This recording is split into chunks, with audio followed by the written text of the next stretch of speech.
SDM, bagaimana kita memfasilitasi dan mendampingi desa. Dan untuk itu kita sapa pemantik kita, Kang Iman. Selamat sore.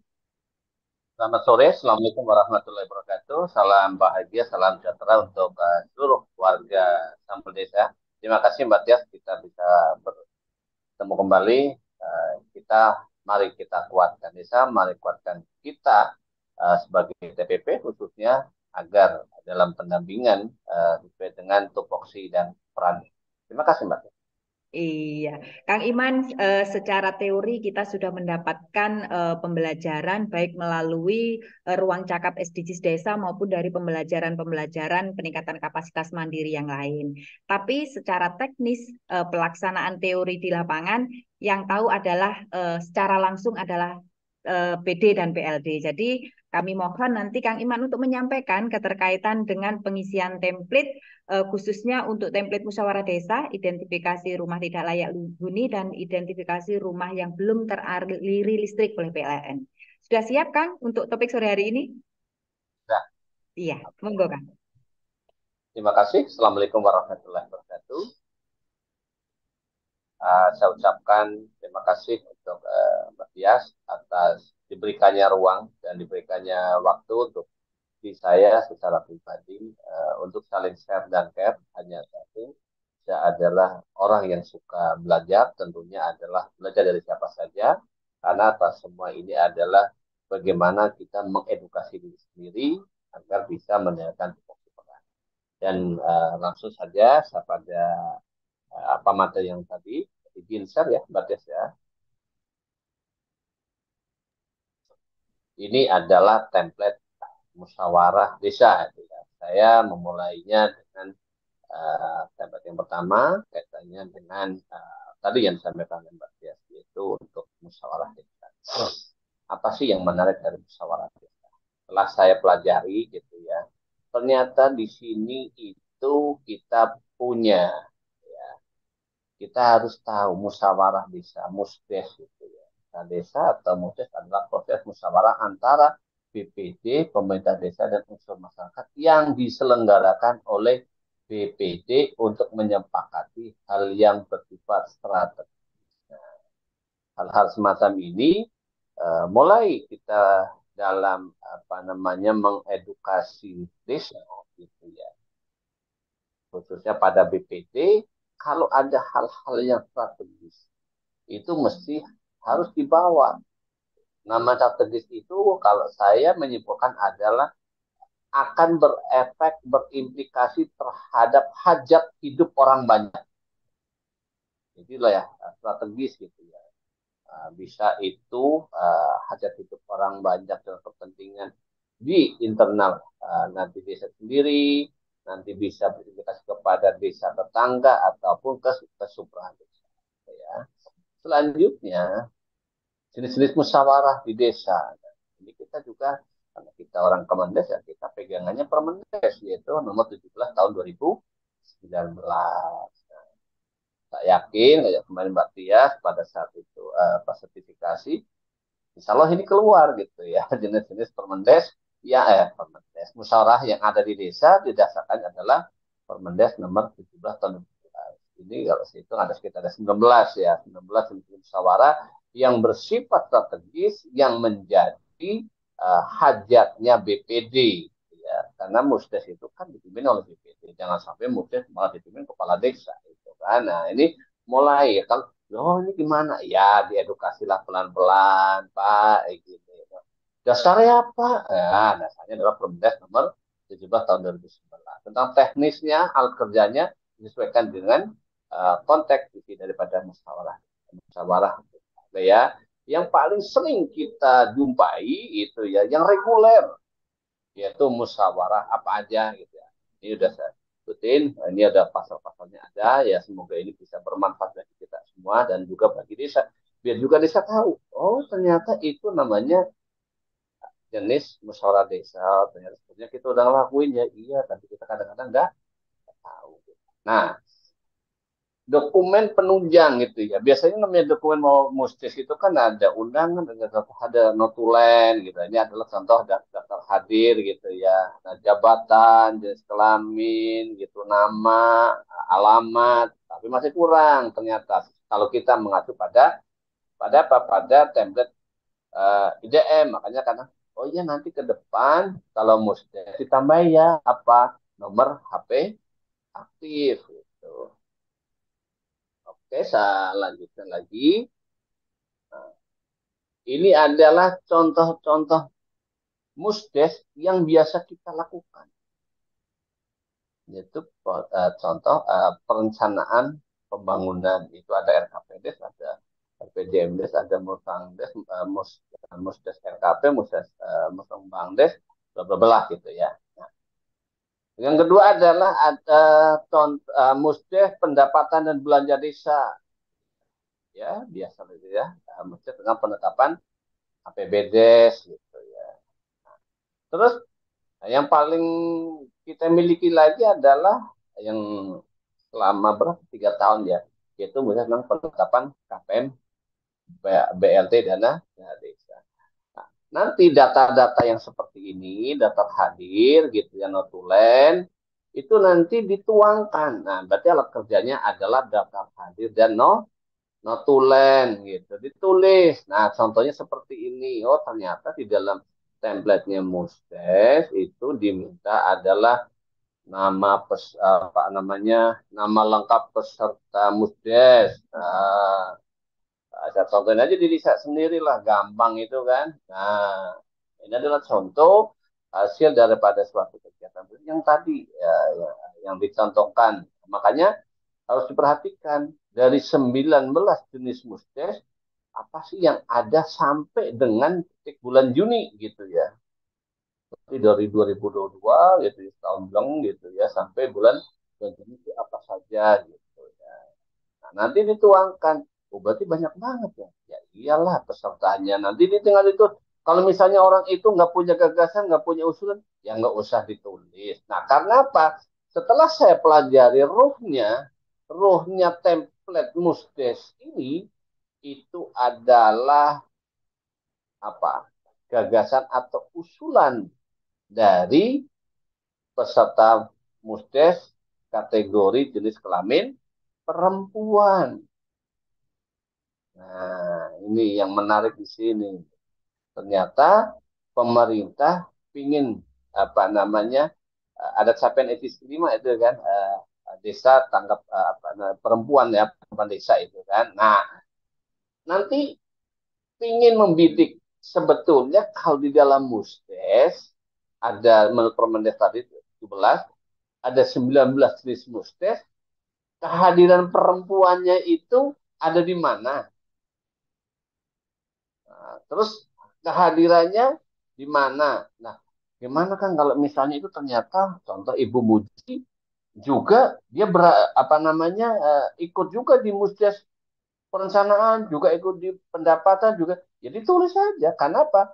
Di sini yang membedakannya adalah ada di gagasan atau usulan gitu kan.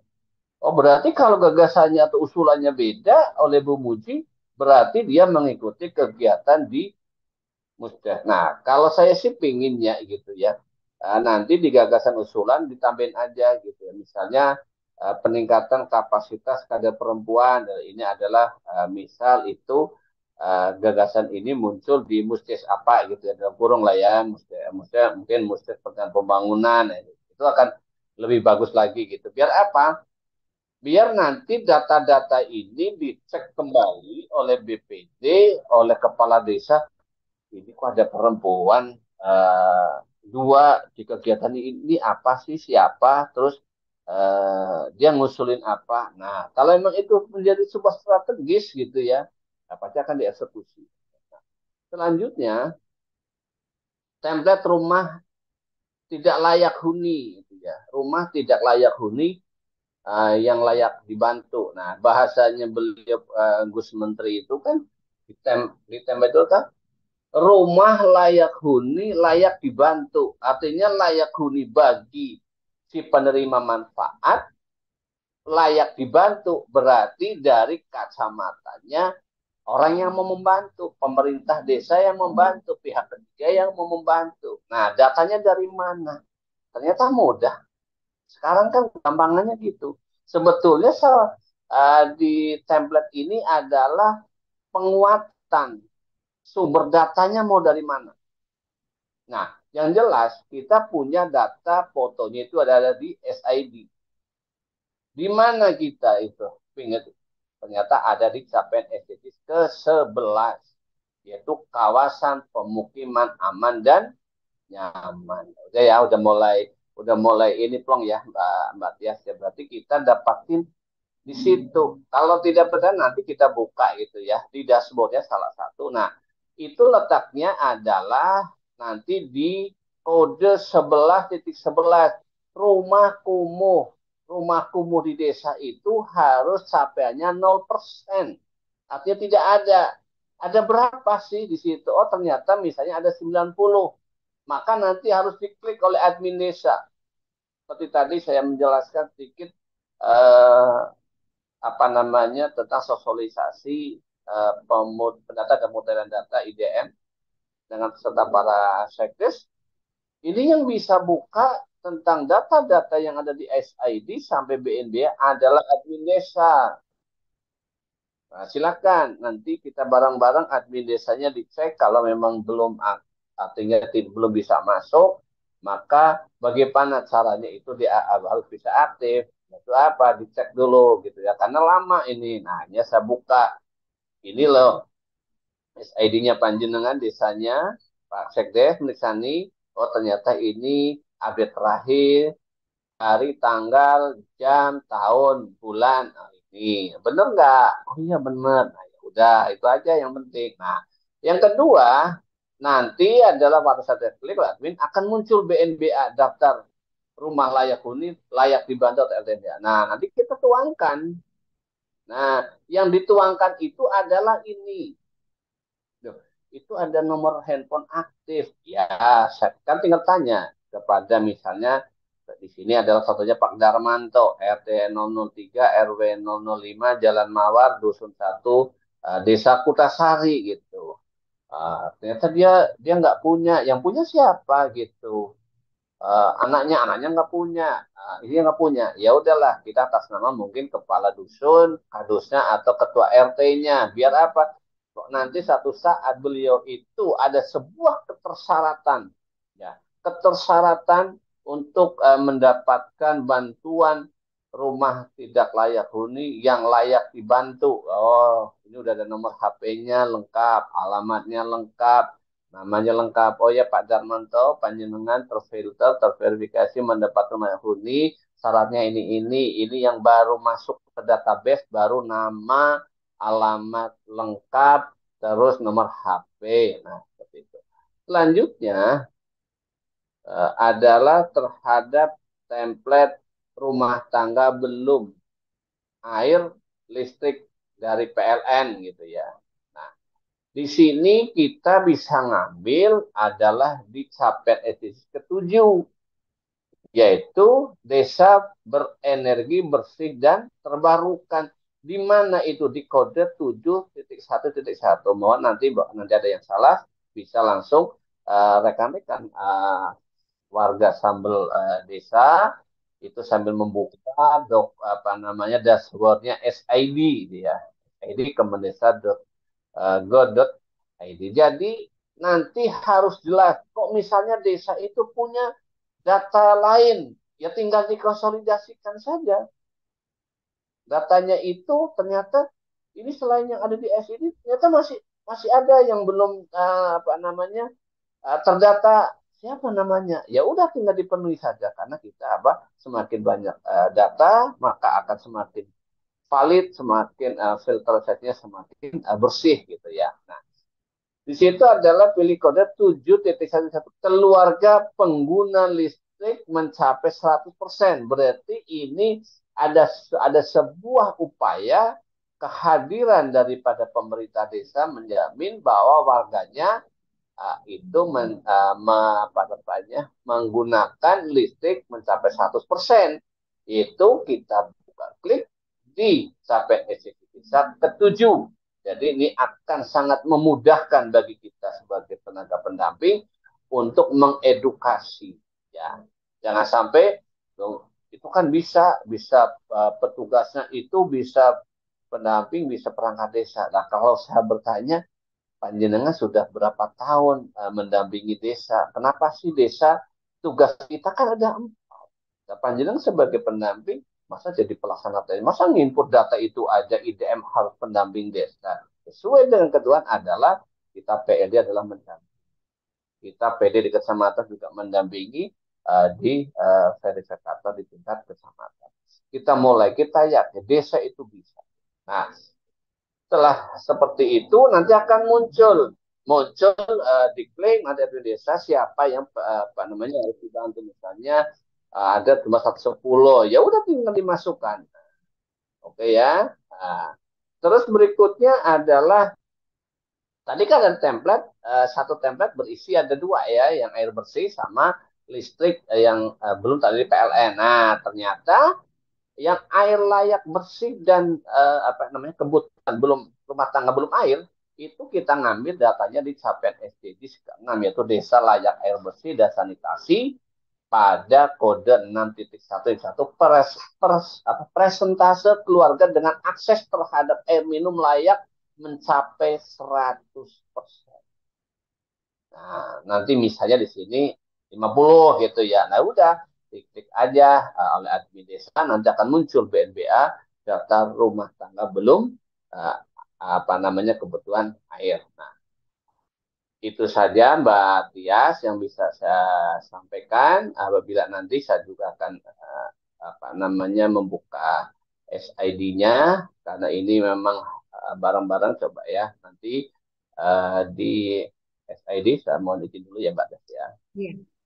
Biar biar teman-teman tahu alurnya nanti. Jadi bagi yang sudah mengupdate atau memutakhirkan SDGs, maka data ini sudah lengkap ada di dashboardnya SDGs. Teman-teman tinggal Oke, masuk ke saya SID desa. bukain ya Mbak Tias. Jadi SID-nya bisa terlihat ya. Oke, nah contoh nanti SID-nya kita buka gitu ya. Tadi kan HTTPS itu juga bla bla bla SID Kemendesa.go. Kita buka profilnya, profil dari desa. Coba saya masukkan adalah Desa Kutasari. Kutasari. Nah, Desa Kutasari, nah Batu Raden. Udah biarin aja semua proses akan berlangsung. Oke ya.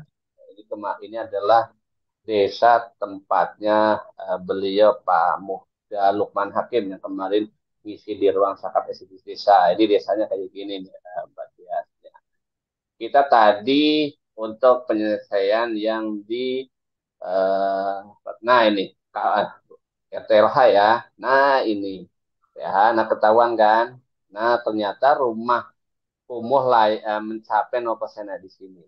Nah, jelas ya Mbak Tias ya. Nah, Insya Allah rekan-rekan apa namanya warga desa, kita punya data, kita SID, kita manfaatkan data-data yang sudah ada yaitu di dalam SID. Nah, di sini ada 91 keluarga. Siapa saja?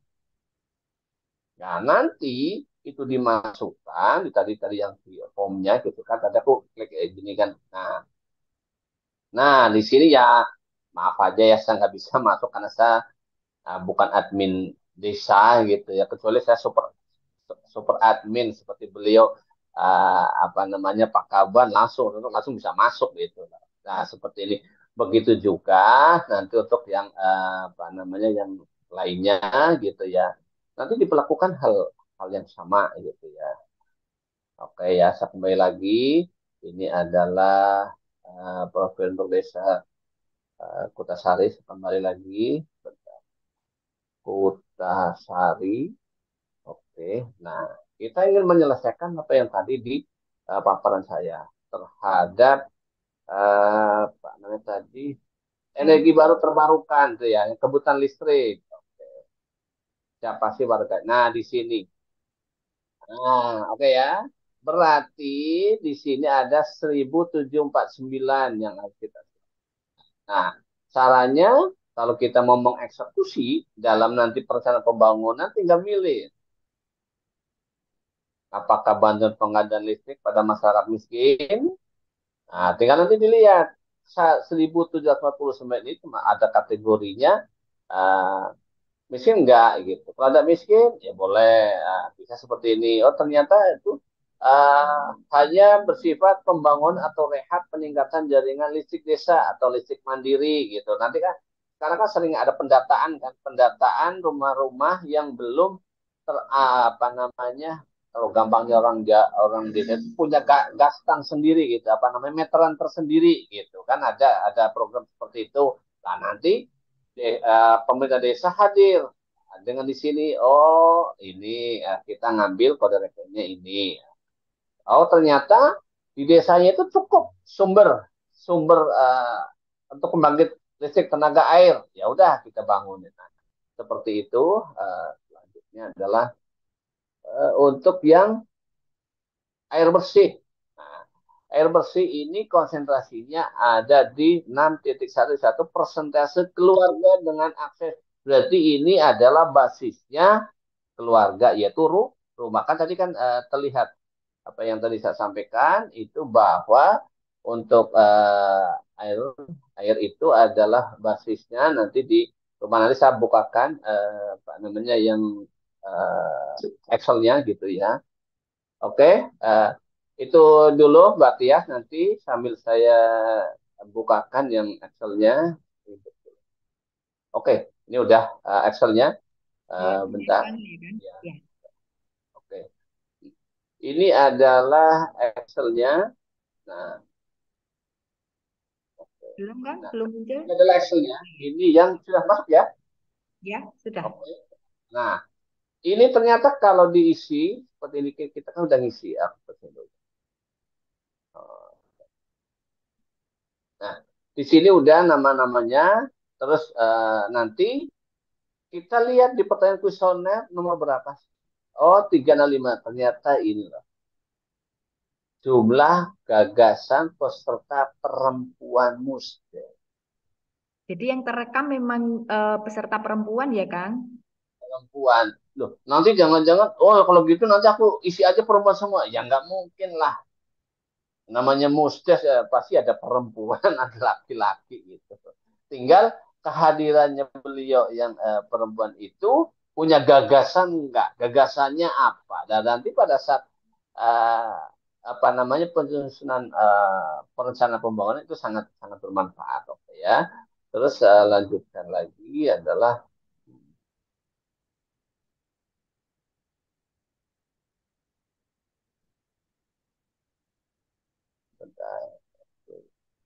ini yang satu adalah yang tidak layak huni.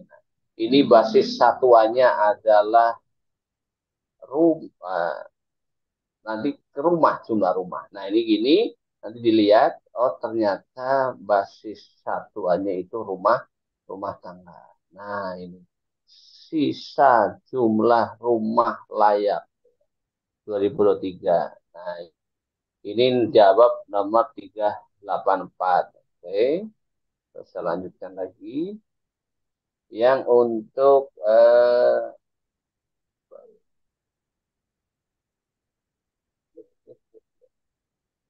Ya.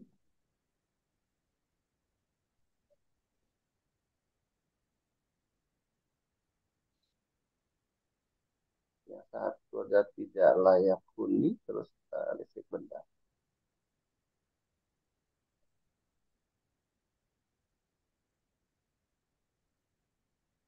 Iya. Nah, ini sudah saya masukkan juga. Sudah nemu. Ah, ini. Nah, di sini tinggal data yang dibutuhkan adalah nama kepala keluarga, alamat lengkap rumah tangga. Nah, di sini kan memang di situ saya kan belum tarif listrik PLN ini menjadi satu karena template-nya air listrik, air air eh, air listrik PLN itu jadi satu. Template-nya di satu. Nah, nah, terus yang dilihat di sini. Nah, ini basisnya adalah satuannya rumah. Hmm. Berarti bukan Jadi berbasis kakak laki ya, Bang, ini? nah, rumah. Iya, karena kan uh, kalau basisnya kakak bisa saja satu rumah dua kakak. Iya, nanti tinggal dipilih. Kalau memang dua-duanya itu layak, ya salah satu dimasuk.